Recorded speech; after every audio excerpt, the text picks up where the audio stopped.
never know what your friends will do, let alone your foes. I get the sense you want to act on your rage against India. Perhaps you should trust your instincts this time, Asilas. And I'm not offering you anything, just for the record. Of course not. Why would you? Your disdain for India and their people is painfully obvious. You think I care one way or another about them? I get it. You think it's because they worship Krishna, Shiva, and Buddha. They were never any real threat to me. Anyone who promotes love is a threat to you. Fine. Pretend this whole sequestering of your dear friend Quentin Capon is just a diplomatic hijacking. You know, the more powerful you become, the more foolish you behave. What do you care what happens to Capon? I don't care what happens to him. I don't care about any of the fools you have on your high council. I don't care what happens to India either. And I especially don't care what happens to you, Asilas. Then why come to me? Why bother with these stupid head games of yours? You know I will never yield, and I will never take your advice on anything. I will never care what you say or do or anything. I come to you because you want me to. Whether you will admit it to yourself or not, I have been at your side every step of the way. You may pray and believe God is protecting you, but perhaps you are willfully blind to the reality it is me that has been your protector. And now that the world is at your feet, now that you are at the edge of world domination, you pretend I have no hand whatsoever in your ascension here. You owe me, Asilas. I don't owe you anything, devil. I am at the edge of the world because you failed in keeping the balance here. You allowed those monsters to spoil the garden, ravage men, women, and children, defile humanity, and now the Creator has come to right this abomination you've allowed under your watch.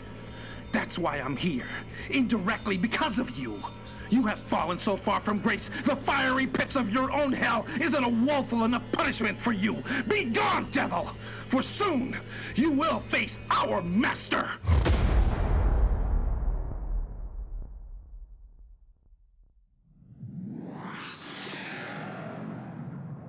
New Kingdom Radio Theater.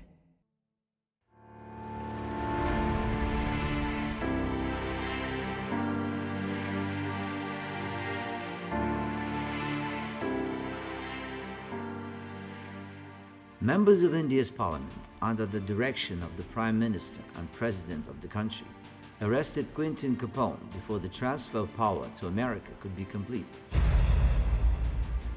King Asilas attempted to negotiate with Capon's captors for his release, but they wanted safe passage out of the country with a vast amount of wealth to take with them. Asilas did not accept their demands and warned them if they did not hand over Lord Capon within 24 hours, he would send in a team of knight Spartans to track them down and kill them and their entire family. The President and Prime Minister thought Asilas was bluffing and let 24 hours lapse. At the 25th hour, Asilas streamed a live video to Capon's captors.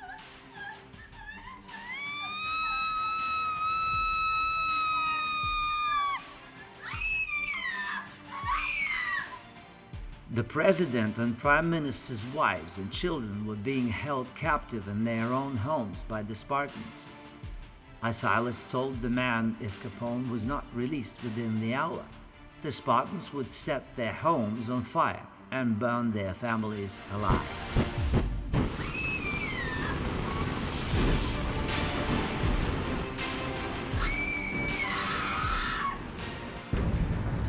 As the clock approached 59 minutes, Capon had still not been released. Asilas told the Spartans to wait 60 seconds before setting their houses ablaze. 20 seconds ticked, and still no word from Capon. 45 seconds, and nothing. Then, with just 5 seconds left, the phone rang. It was Lord Capon. The Spartans were told to stand down until Lord Capon was safely returned to the capital. Asilas ordered the Spartans to bring no further harm to the families. But when the Prime Minister and President returned to their residences to reunite with their families, the Spartans were waiting and assassinated them by using a katana across their bellies, spilling their intestines on the steps of their immaculate homes.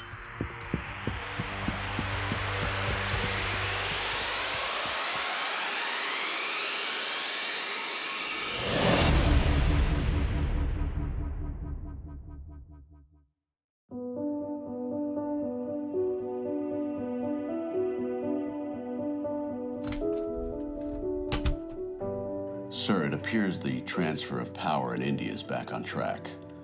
I have to say, they're a tough people and likely will try to organize a revolt at some point. But for the most part, the citizens have warmly embraced Your Majesty, and many are eager to join in the fight against the Drax. I get the impression many in that country were already aware of the Drax's influence.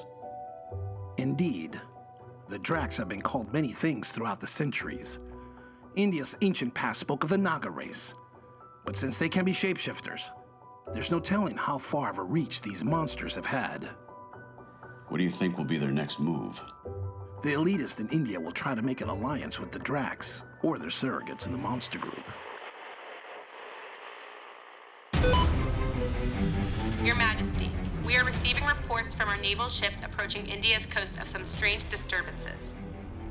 Their navigation instruments are malfunctioning. How many ships are affected? All of the ships in Lakshadweep between Kochi and Mumbai, sir. It appears they have lost control of their ships and the nuclear warheads are being armed. What? Command, initiate Code Cypress and patch me through to Lord Jeremy Oreb. Oreb, we have a soup sandwich in the Lakshadweep. 21 ships gone for Ghazi. I'm sending Gabriel to you now. Ready 2 Night Spartans with their fitted trishels. If the ships have been commandeered by enemies, your orders are to sink them before they launch any missiles. What is Code Cypress? I'm not familiar with that order. We regroup our military brass in Yemen and only keep our expendables in India. Sir, was I expendable? Are you gonna get sentimental on me right now, Quentin? In case you weren't aware, we're on the fringe of controlling the entire world. Look, I wasn't gonna let them get you. I was ready to torch whole families alive to get you back. Sir, the Night Spartans are ready to dispatch. Where's Gabriel? Wow, that was fast. He was signaled. I will signal him again. Your Majesty, I know the moment is tense. Take a deep breath. We can handle this. We always do. Your Majesty, Gabriel and the Night Spartans have been dispatched. They are now on the American aircraft carrier GR Ford. Well, that ship is a relic. Yeah, but she's a beauty. Command, can you patch me through to the Night Spartan on the GR Ford? Your Majesty, this is Spartan Lawson. The Trishul has been initiated here, but whatever is controlling the ship is bypassing the frequencies.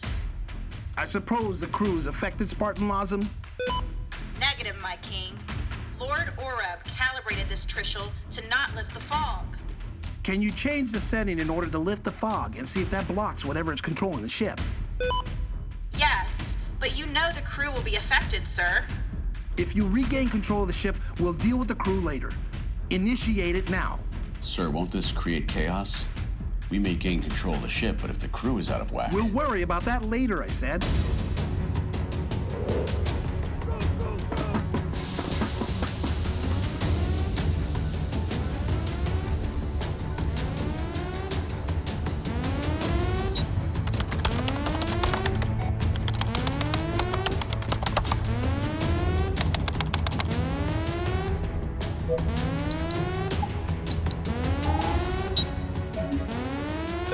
Sir, it looks like we have successfully blocked whatever commandeered the GR Ford. However, the crew's fog has been lifted and are beginning to show signs of their happy stage.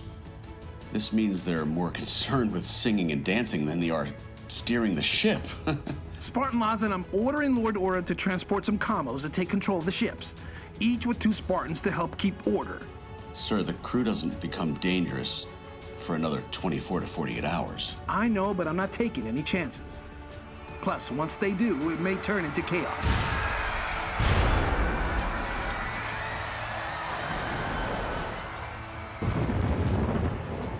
The commons will render all nukes dysfunctional, and all computerized weapons will only be accessible with a sequence of codes.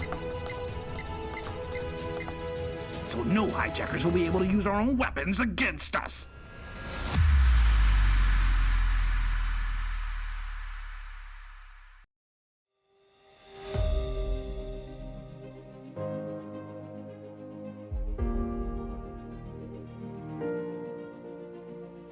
The drama with the ships off India's coast made Asilas paranoid about all computerized weapons.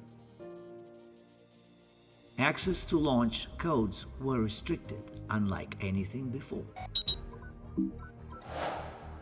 Gradually, Asilas was able to regain control of the ships, and the disaster at sea was avoided. Shortly after, India finally came under American control. Asilas set his sights on Australia, the last of the standalone countries outside of Europe, Africa, and Asia. Australia's Prime Minister had paid very close attention to the actions India took in their initial resistance to King Asilas. The Aussies clearly had a trick up their sleeves, and Asilas was very cautious in proceeding with the invasion. Go, go, go! The island continent was surrounded by naval forces from around the world, all under the command of King Asilas. Australia seemed pinned and isolated, but showed no signs of surrender or of initiating an attack. Asilas did not give a harsh warning, but instead sent Lord Anna Patricia Shelley to meet with the Australian Prime Minister to negotiate terms for a peaceful surrender. The Prime Minister expressed little interest in such a negotiation, and when Shelley arrived, she was captured by Drax warriors and taken to a secret base just west of Brisbane in the province of Queensland. The Drax live-streamed a video feed from their secret location, showing Lord Shelley in chains and suffering grotesque torture at the hands of Lord Joshua Jackson, who appeared to be in a trance. Silas and Nora watched in horror as Jackson, with bleeding red eyes, took a knife and amputated 3 of Shelley's fingers, one by one. Hearing her screams of agony, Asilas responded. You may cut her flesh, you vicious monsters, but you will never touch her soul. The Drax commander replied. She doesn't even believe in a soul, you fool. She has no love or faith in God. Her flesh is all she knows and all she loves, so this is her hell. Watch us feast as she screams for mercy.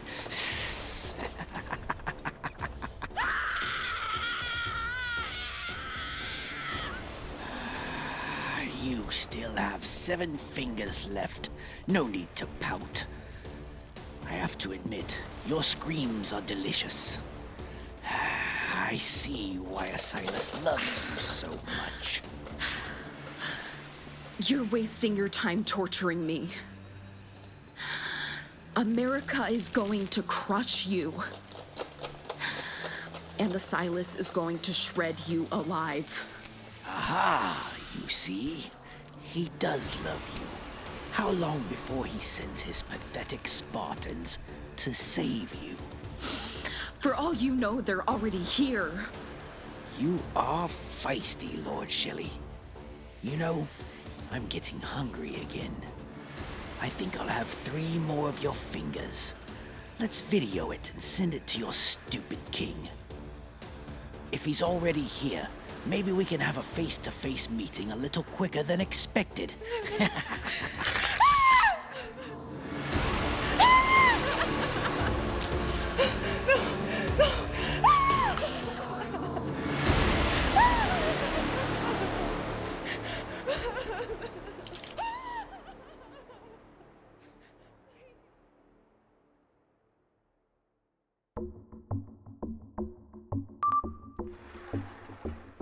Sir, another video has come in from the Drax base in Australia. It shows the amputation of Lord Shelley's... Don't say any more, Lord Oreb.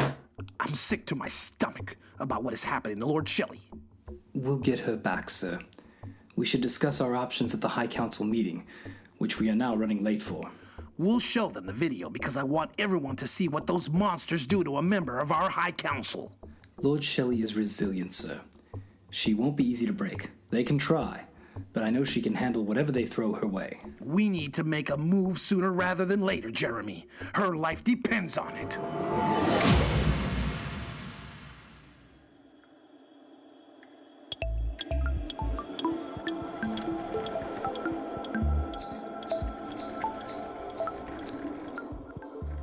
Sir, the Australian forces are no match for ours. We should just go in, guns blazing, and take them out. And if we can save Lord Shelley in the process, then we will. Lord Shelley is one of us.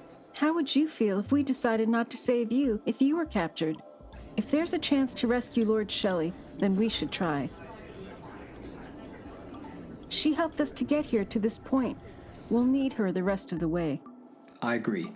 Lord Shelley is immensely important in our campaign, but we shouldn't decide our actions based on emotions. Even she would advise against that. Well, from the financial standpoint, Australia's resources are vastly overrated. I don't see why we don't just use the Trishul to take them out, like we did with so many other countries. Why do we need a full invasion anyway? The Drax are there, Lord Banks. It's likely they want us to bring the Trishul and the Spartans. This whole thing could be a giant trap. If we're going to save Lord Shelley, it will have to be a covert operation.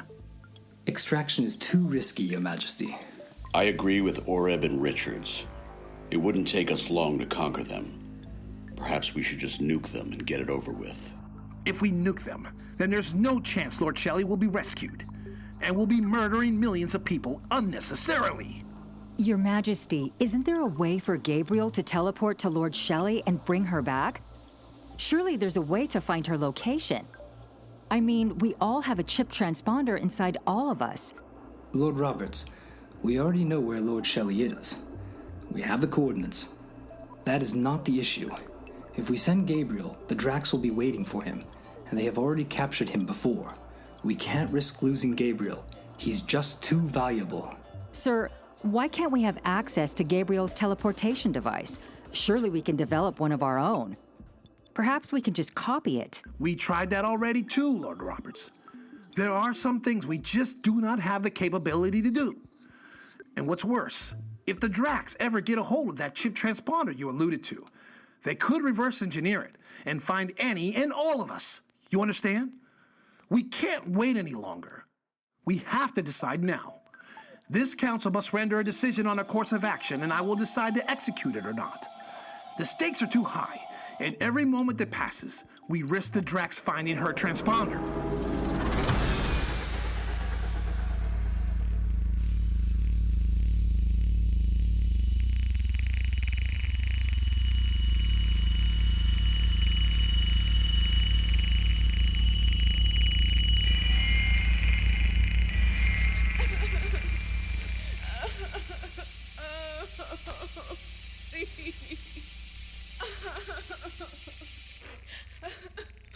I guess the rescue party isn't coming for you after all, Lord Shelley.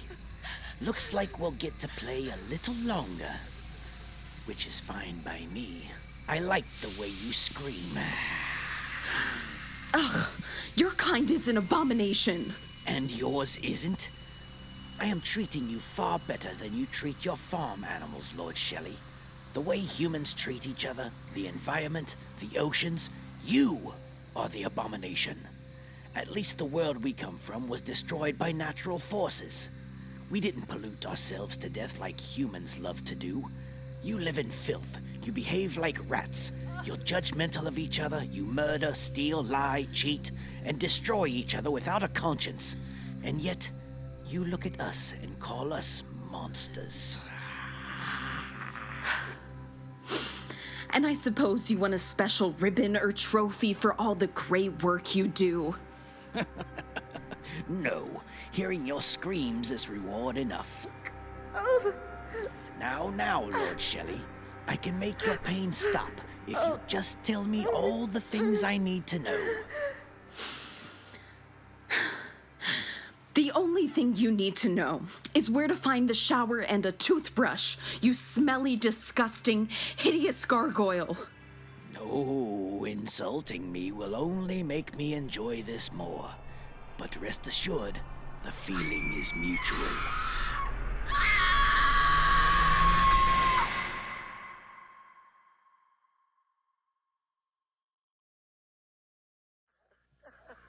I cast you out! Unclean spirit! Shove it up your ass! In the name of our Lord Jesus Christ! It is He who commands you! He who flung you! Prince of heaven to the depths of hell! Be gone! You're a from this creature of God! Be gone! In the name of the Father, and of the Son, and of the Holy Spirit! You've been listening to The Rise of King Asilas, Episode 25, Captured. Starring J.V. Torres as King Asilas and Beals. Stephen Fisher as Lord Jeremy Oren. Shane Meister as Lord Anna Patricia Shelley. Madeline Goshen as Lord Vanessa Banks. John Dobie as Lord Quentin Capon. Austin Beach as Russell. Victor Mapp as Lord Andrew Richards. Elena Middleton as Lord Mary Ruth. Dana Condisco as Spartan Lawson. Angeli Fitch as Lord Tracy Roberts. Megan White as Command Operator. And narrated by Sergei Brezhnikov. Other contributions by Raphael Crux, Kevin McLeod, Lee Rosevere, SBJ, Bover, Free to Use Sound, freesound.org, and Audio Jungle. For more information about the cast, the music, or this production, please visit us at www.theriseofkingasilas.com. This has been a production of the New Kingdom Radio Theater in Baltimore, Maryland. Copyright 2019. And stay tuned for episode 26.